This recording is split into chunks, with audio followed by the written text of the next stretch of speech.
2달 내에 어느 정도 마무리할 수 있을 것 같다. 새로운 사실을 밝혀내거나 필요하면 처벌을 하거나 하는 데 있어서는 부족한 시간은 아니다.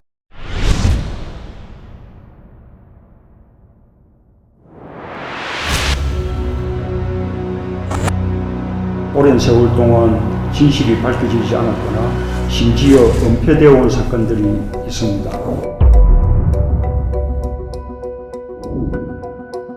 법무부는 이들 사건과 관련하여 추가로 제기된 의혹들에 대한 조사를 마무리하도록 하기 위해 과거사위원회가 건의한 대로 활동기간을 2개월간 연장하기로 하였습니다.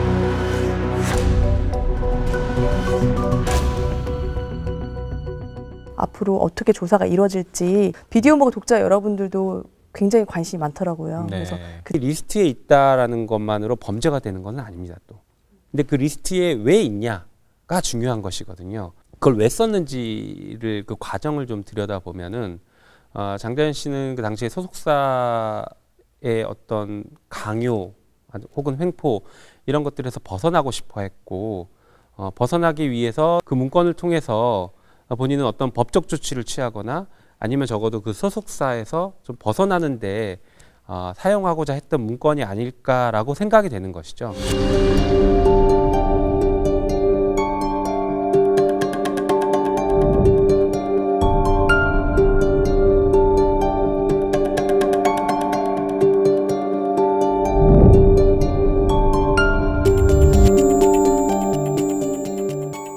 쟁점은 이 수사가 그때 왜 이상하게 끝났다라는 의혹을 받고 있느냐라는 것입니다.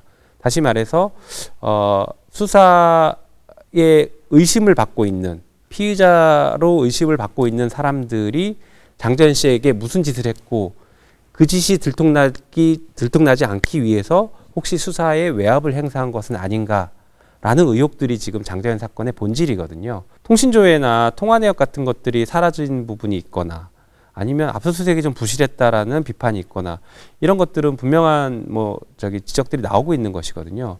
그런 것들을 종합해 보면 당시 수사 의지가 제대로 있었는지를 의심해 볼 수 있는 상황이긴 하죠. 근데 추가 목격자가 나왔다는 얘기를 조사단에서 밝혔더라고요. 윤지호 씨가 혼자 얘기했던 것들이 사실은 수사가 진행되거나 누군가를 처벌하려고 하면 검증 절차를 또 거치게 됩니다. 동일한 것을 목격한 다른 목격자가 있다라고 하면 신빙성이 서로 보강을 시켜주기 때문에 시너지 효과가 난다고 할 수 있죠. 그래서 신빙성이 매우 높아질 수 있다라고 보입니다. 네. 그리고 유력 정치인에 대한 진술도 했다고 조사단에서 직접 밝혔거든요. 네. 조사단 입장에서는 그런 진술을 듣고 조사를 안 할 이유도 없고 안 할 수도 없을 것입니다. 그래서 아마 충분히 조사를 할 것이라고 저도 기대하고 있습니다. 독자분들이 질문하신 것 중에 예를 들어서 검찰과 경찰의 부실 수사 또는 은폐일 경우 이것도 조사 대상이 되냐, 수사 대상이 되느냐 그게 이제 물어보시거든요. 지금 과거사 진상조사단 그리고 과거사위원회가 조사하는 것은 그 부분입니다.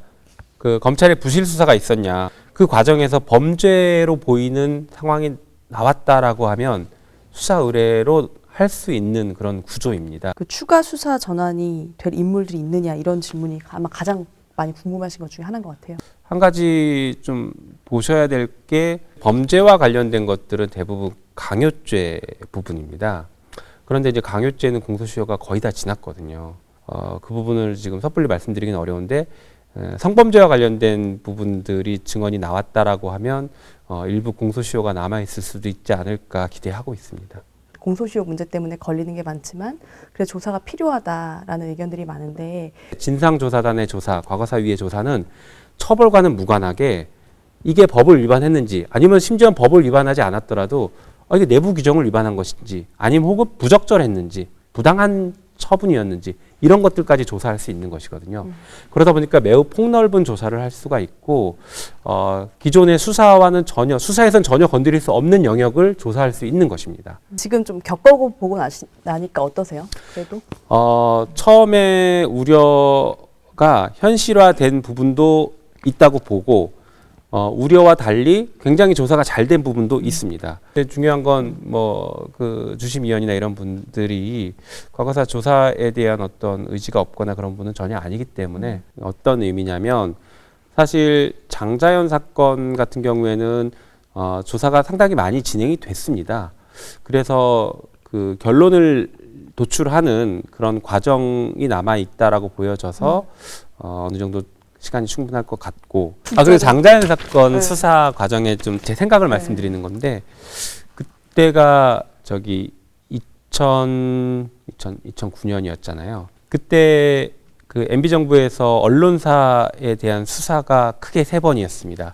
하나가 KBS 정현주 사장 사건이고, 하나가 PD수첩 광우병 보도였고, 또 하나가 지금 이 장자연 사건입니다. 과거사에 다 있는 사건 아니에요? 네, 다 있죠. 맞죠? 이 3가지 사건을 놓고 비교를 해서 보면요. KBS와 MBC 사건은 검찰이 무지막지하게 수사를 했습니다. 강제 수사를 다 동원했습니다. 그렇지만 결국에 다 무죄 나왔거든요. 그런데 그렇게 강제 수사를 했던 이유가 사실상 언론을 길들이기 하기 위한 것이 아니었냐라는 그런 충분한 의심을 할 수 있는 것들이었는데, 이 사건, 장자연 사건에서는 아시다시피 조선일보가 수사 대상이었던 것이죠. 여기서는 수사가 우리가 모두 의심하는 게 망가졌다, 수사가 무마됐다라는 것이거든요. 그 수사기관의 수사 태도가 너무 달랐습니다. 이게 뭔가 좀 맞닿아 있는 게 아닐까라는 그 막연한 추측, 의심, 그런 것들을 해볼 수 있는 것이죠.